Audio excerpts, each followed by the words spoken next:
Hi, I'm Roella, and this is the story of how my sister's wedding gave me a seat. Next to the kitchen. No joke.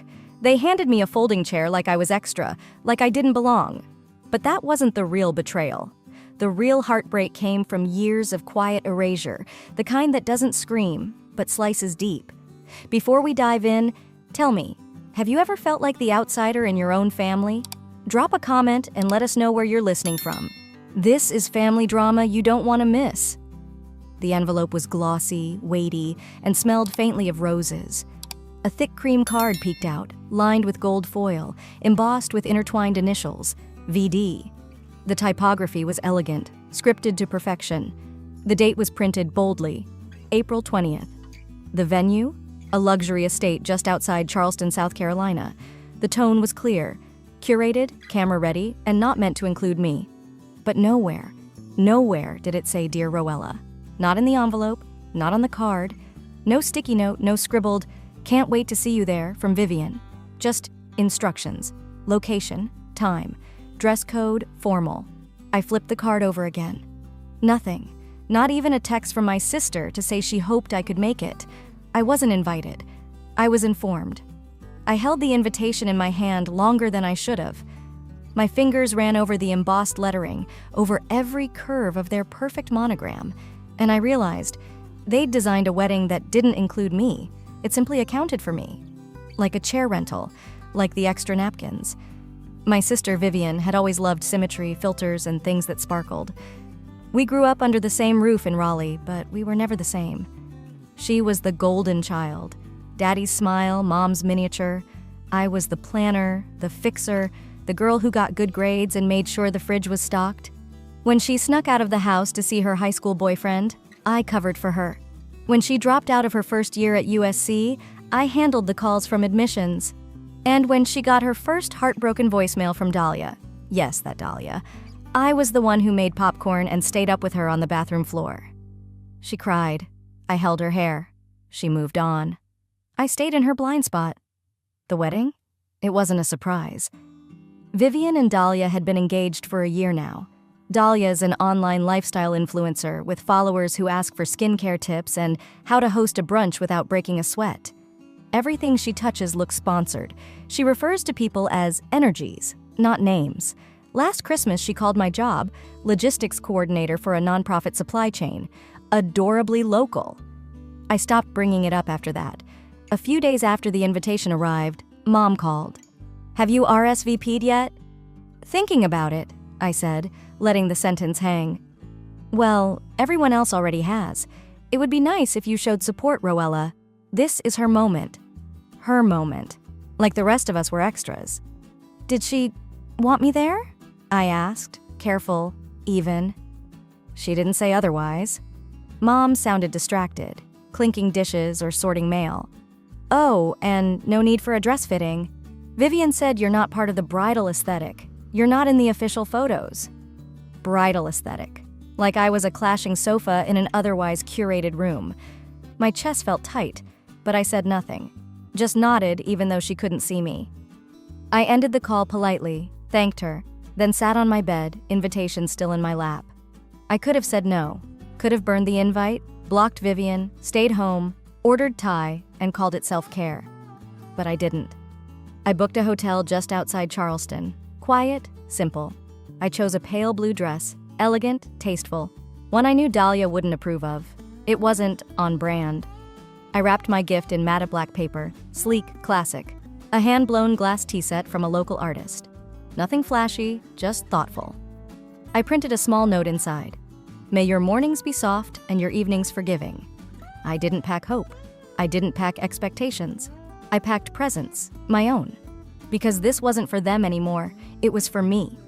To watch a chapter close with my eyes wide open. I wouldn't smile for cameras or hover for praise, I would witness. That was enough. I zipped up my suitcase, paused at the door, then added one last thing: silence. The kind that speaks louder than the speeches they'd planned, the kind they wouldn't know how to caption. The drive into Charleston took longer than I expected. Spring traffic, weekend weddings, and GPS rerouting me past back roads I didn't recognize. By the time I reached the estate, the sun was beginning its lazy descent behind the trees, casting a golden haze across the manicured lawn. The venue was something straight out of a magazine.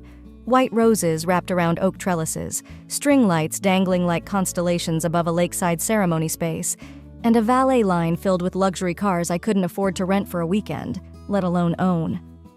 I stepped out of my sedan, clutching the black box that held the tea set. A server offered to take it for me. I hesitated, just for a second, but let go.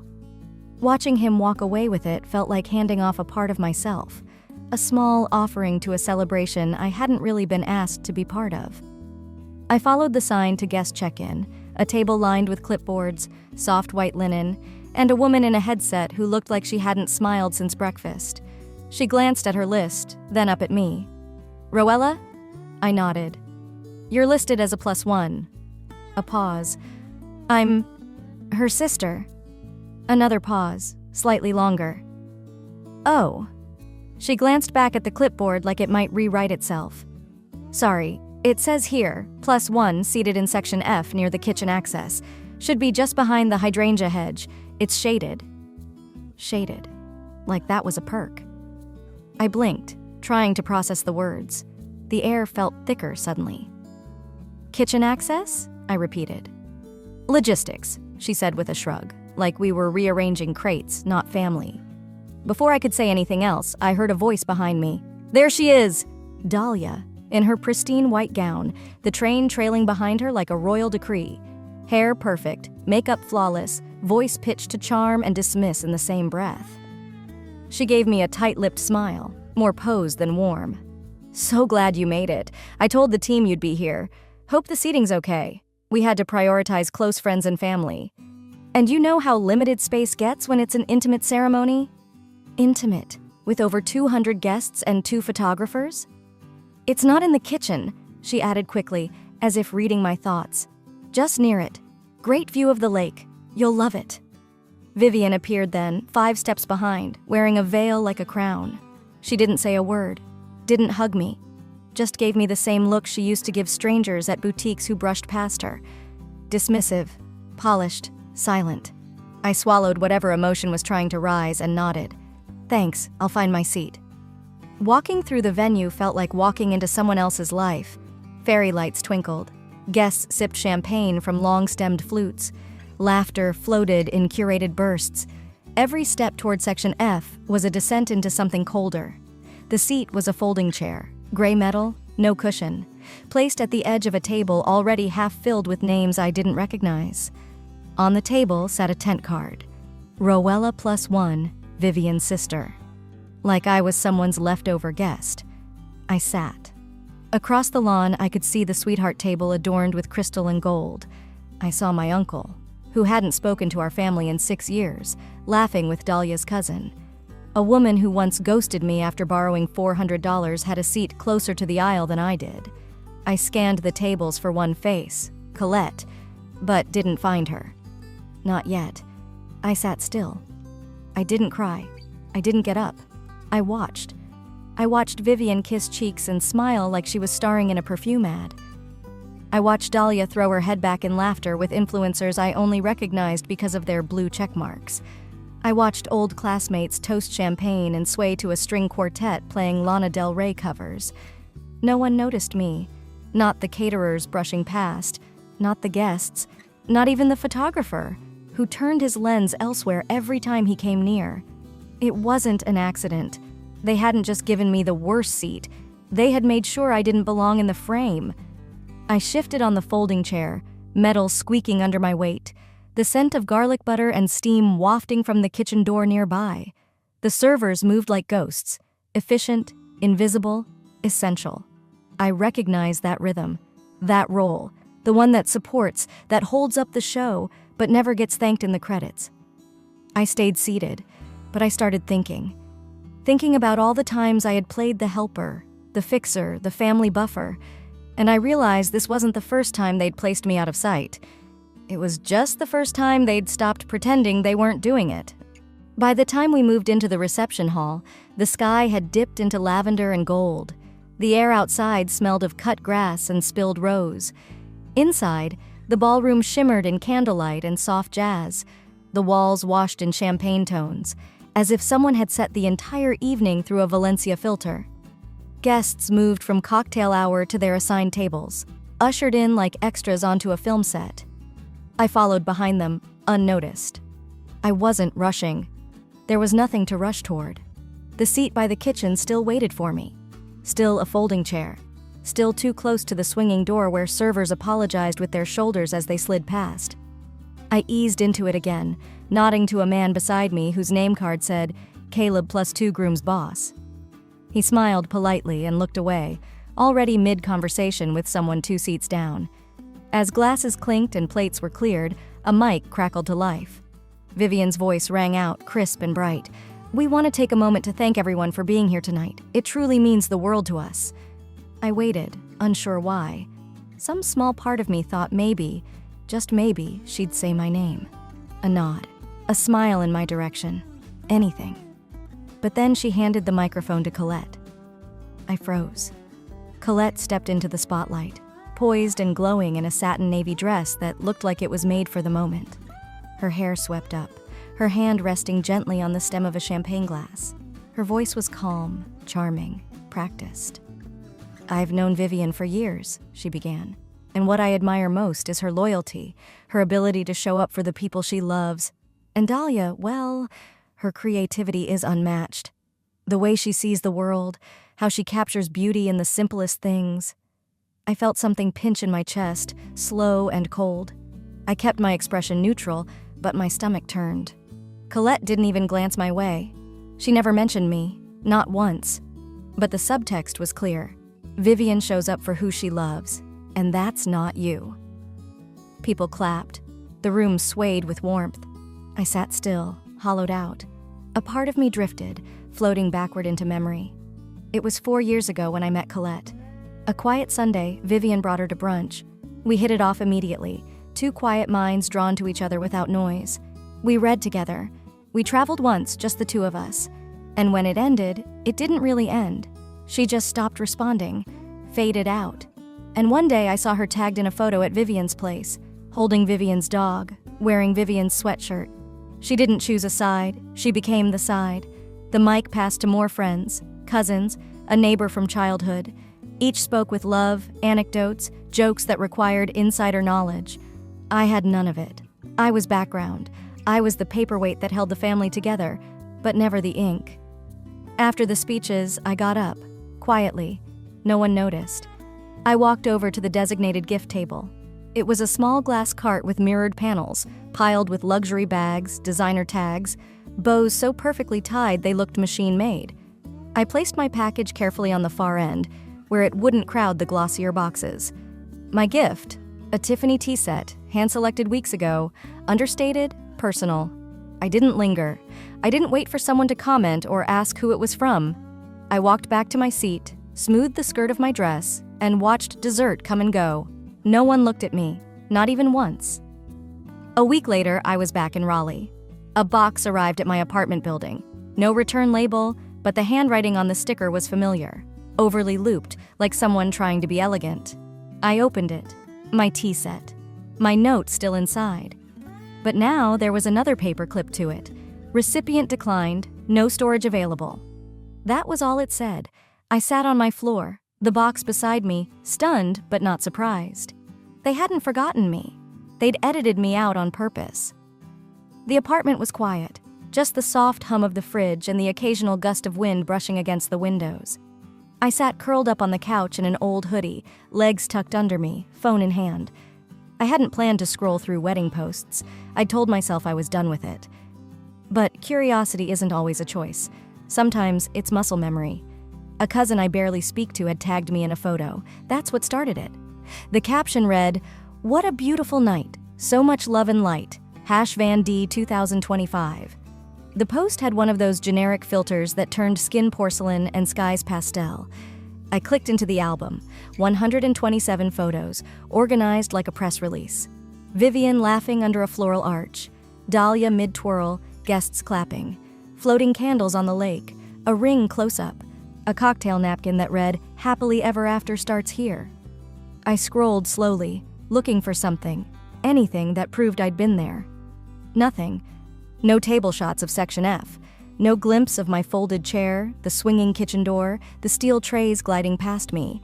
Not even a wide-angle shot that might have accidentally included me in the crowd. Until one. A blurry, dark-edged photo near the end of the album. It showed someone walking past a doorway, half out of frame. Just the back of a head, barely lit by a catering lamp. The grainy caption underneath said, "Backstage vibes LOL." That was me. That's all I got. A ghost in someone else's story. I scrolled through the comments. Such a magical day. Vivian looks divine. Dahlia, you're glowing. There were shout-outs to bridesmaids, uncles, and even Vivian's college roommate. Colette got a thank you for her incredible words and unwavering friendship. No one mentioned me, not even in passing. No thank you to family who traveled. No grateful for everyone who supported us. I'd been there. I'd shown up. I gave a gift. I wore the dress. I took up space. And yet somehow they made it look like I hadn't. Not forgotten, removed. I stared at the screen, numb. Then I typed a message.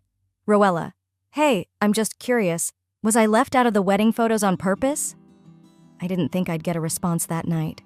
But 15 minutes later, a reply came in. Vivian, I didn't really handle the photo selections. Dahlia coordinated with the photographer directly. I wasn't involved in all the final edits. Sorry if you felt excluded. If I felt excluded? I read the message again. The language was clinical, like she was managing a customer complaint. No acknowledgement, no remorse, just sterile distance wrapped in 3 lines of fake neutrality. I didn't respond. I sat in silence and stared at the box still sitting on my kitchen counter. Tiffany blue, unopened since the day it had come back to me. The tape was still intact. I hadn't had the stomach to look at it again. But now it was more than a returned package. It was a trophy of their erasure. I opened my laptop. Not to write, not yet. Instead, I clicked on the wedding photographer's profile. She'd posted a highlight reel, same angles, same guests, same filter. I searched for my own name in the tags. Nothing. I wasn't invisible. I was deliberately untagged, untouched, untold. I turned off the screen. My face didn't show anything. No tears, no broken lip, just stillness. But my spine straightened. There comes a moment when silence becomes guilt, when watching it all happen without a word means you're letting them define you. I'd played that role for too long, smiling when insulted, nodding through exclusion, rationalizing people's cruelty as just how they are. But I'd seen the curtain pulled back now, and once you see it, you can't unsee it. They didn't want a sister, they wanted a shadow. One who would stay on the edge of every memory, just far enough not to ruin the picture. Well, if they wanted me invisible, they were about to learn what silence really looks like when it decides to speak. Evening settled over Raleigh like a heavy quilt. I sat at my dining table, the overhead light too warm, the air in the apartment still and stale. My phone rested beside a cold cup of chamomile tea I never drank. Across from me sat the Tiffany box, its presence somehow louder now than when it arrived. A returned gift, a rejected gesture, a perfectly wrapped symbol of everything I wasn't allowed to be. I picked up my phone, not to scroll this time, but to look. To really look. There, buried deep in my camera roll, was the photo I'd taken at the wedding. I didn't even remember snapping it. It was grainy, dim, badly framed. Just a folding chair, a name card that read, Roella +1, Vivian's sister, and the blur of a server passing by the kitchen door. There was no drama in it, no confrontation, just quiet humiliation captured like an afterthought. But it was real.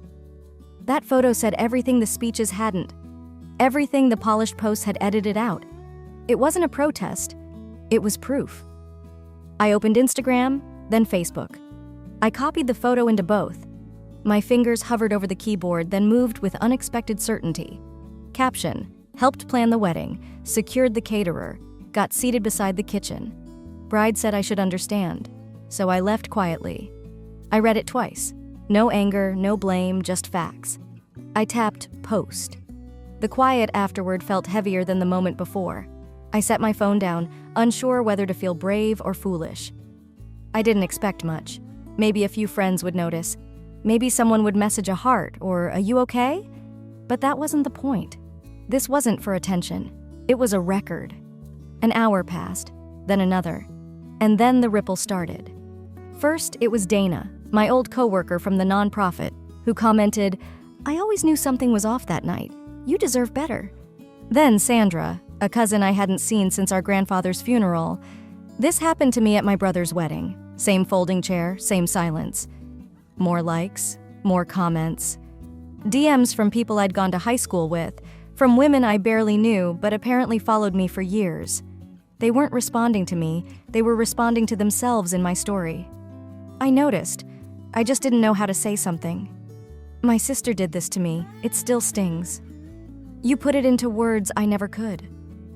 By midnight, my post had been shared over 100 times, then 200. The number kept climbing. But I didn't reply to any of it. I didn't need to. Instead, I refreshed the page once, then let the screen dim. There was power in the stillness, in not explaining, not clarifying, not softening the blow so others could sleep better. I had always been the one to smooth things over, to say, "It's okay, I get it, don't worry." But this time, no. This time, I let the truth stand alone. Vivian hadn't messaged me, neither had Dahlia. Not yet. But I imagined the group texts, the phone calls behind the scenes, the panicked damage control, the conversations that started with, "Did you see what she posted?" What they didn't realize was that I wasn't setting fire to anything. I wasn't tearing them down, I was just stepping away. And when someone like me steps away, the weight they carried goes with them. That's when people feel the shift. That's when they look around and wonder why the ceiling suddenly feels like it's caving in. I thought about all the years I'd spent trying to earn a seat, not just at a wedding, but in the family, in the photos, in the narrative they told at holidays. I'd fought so hard to be seen, valued, remembered. But the folding chair? It gave me something none of that ever did. Perspective. I saw the guest list from the outside. I saw how easily silence could be spun into irrelevance. And I saw, with absolute clarity, how often I had let it happen. Not anymore. I didn't cry. I didn't shake. I didn't scream. I just exhaled. It turns out the folding chair was the best seat in the house, because from there I could finally see everything clearly. I hadn't expected silence to echo quite so loud, but it did. 2 days had passed since I shared the photo of the folding chair. The post was still pinned to the top of my profile, quiet and unassuming, but the waves it sent out were far from still. And now, the backlash wasn't from strangers. It was coming from inside the house. Vivian called mid-afternoon. My screen lit up with her name, a photo of us from 10 years ago still attached to her contact. I let it ring. She tried again 10 minutes later. I didn't answer that one either. The voicemail came right after. "Hey, I think this is getting out of hand. People are asking questions. Can we talk? I don't want to fight. I really don't. Can you call me back?" The tone was tight, pressed between panic and performance. It wasn't an apology. It was a containment strategy. I set my phone down and walked to the kitchen, poured a glass of water, took one sip. Then the next message came in, this time from Dahlia. "We didn't mean harm. Please consider removing the post. It's affecting some of our partnerships." There it was. Not, "We're sorry you were hurt." Just, "You're hurting our image." Clean, cold, corporate. By evening, the pressure found another voice, Mom. Her tone was softer, but I knew it well. The carefully practiced, "let's not make this worse" cadence that she used any time the family image risked a crack. "Rowie, honey, your sister's really upset. People are talking. She's crying. You made your point, but do we have to air everything like this? We're family. Things like this, they should be handled privately." I stood in the middle of the living room, listening to her voicemail on loop, one hand gripping the phone tighter each time. We're family. Funny how that word only got thrown around when it protected someone else's comfort. When I was excluded, overlooked, erased, I was supposed to swallow it in the name of grace. But now that the narrative wasn't curated, they were suddenly concerned about privacy? Privacy had always been their cover. The rug they swept me under. I walked back to my desk, sat down, stared at the glowing screen, the post still open. Hundreds of comments now. Women, men, people from all walks of life, sharing stories, pain, Moments of erasure that had no room at their dinner tables, no seat in their photos. One message stood out. I never knew how to explain what happened to me at my sister's wedding. Until now. Thank you. I hovered over the post. The delete button was there. So was the unpin option. Instead, I clicked pin to top again, just to feel it lock into place. I wasn't seeking vengeance. I wasn't throwing stones.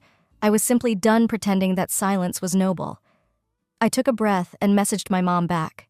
Amy, I'm not fighting, but I won't erase myself anymore just so others can stay comfortable. There was no read receipt, no 3 dots typing, just stillness, but not the kind I feared. This silence wasn't isolating. It was mine.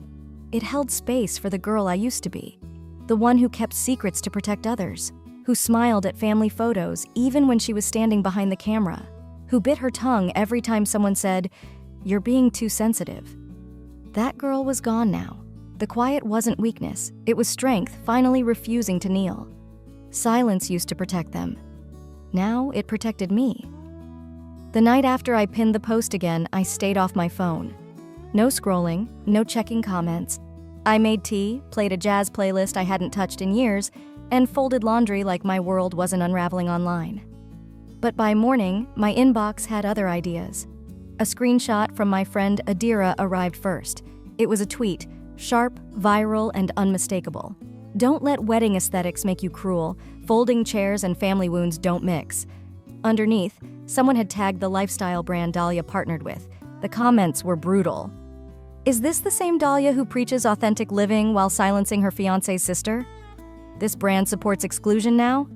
She blocked her own sister-in-law because her folding chair didn't match the napkins. It had begun. I didn't ask for this. I hadn't even shared names. But the internet, it knows how to connect dots, especially when the truth leaves a paper trail in hashtags and pastel-filtered hypocrisy. Before noon, Dahlia's face disappeared from the homepage of her biggest sponsor. The official post was neutral. We're reevaluating our collaboration commitments. But the subtext was screaming. 10 minutes later, the email came. Subject, you win. Body, you ruined everything. All for attention? For what? Likes? You made us look like monsters. Was that the plan all along? I hope this makes you feel powerful. You're not the victim, Roella. You're the fire starter. I stared at it for a while. Not because I didn't expect it, but because even now she couldn't bring herself to see the truth. I didn't reply. By that afternoon, Dahlia had blocked me on Instagram, Twitter, LinkedIn, even Pinterest. I didn't know people still fought on Pinterest, but she found a way. Vivian's text came hours later. Less rage, more guilt. This isn't fair, she's hurting. Can't we just move on from this? Move on. Like I'd misplaced my keys or forgotten to RSVP. No, Vivian. I hadn't lost a seat at the table. You made sure I never had one. Still, I didn't argue. I didn't lash back. I just muted her thread and put my phone face down on the kitchen counter. That evening, I sat at the same desk where I'd once scrolled wedding photos looking for my face, where I'd once cried silent, unseen tears. Now it felt different. New notifications chimed as I typed, slow, deliberate. A message from someone I'd interned with 10 years ago. I remember how you covered for your sister during that office disaster. You've always been loyal. I'm sorry it took this long for someone to see you. A DM from an old neighbor. Thank you for reminding me that silence isn't strength when it protects the wrong people. And then the one that made me sit back. You didn't destroy her. She built a platform on curated kindness. You just showed people what she edited out. I didn't feel victorious. There was no fist pump moment, but I felt grounded, rooted. I hadn't dragged her name. I hadn't exposed a secret.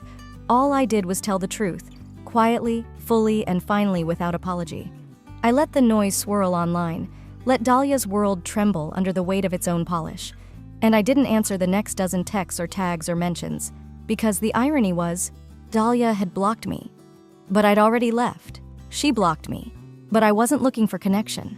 I was looking for closure. By morning, the noise had faded, but not disappeared. My phone sat quiet on the nightstand, its screen dim, but I didn't need it to know the world outside hadn't quite forgotten me yet. I hadn't posted anything since the folding chair photo. I didn't have to. The truth was still out there, echoing without my voice. When I opened Instagram to clear out notifications, a message hovered at the top of my inbox. Colette. The name alone made my stomach tighten, not out of longing, not anymore. Just recognition. The way a scar reminds you of where the blade once touched. I hope you know you were always seen, her message read. I just didn't know how to show up better back then.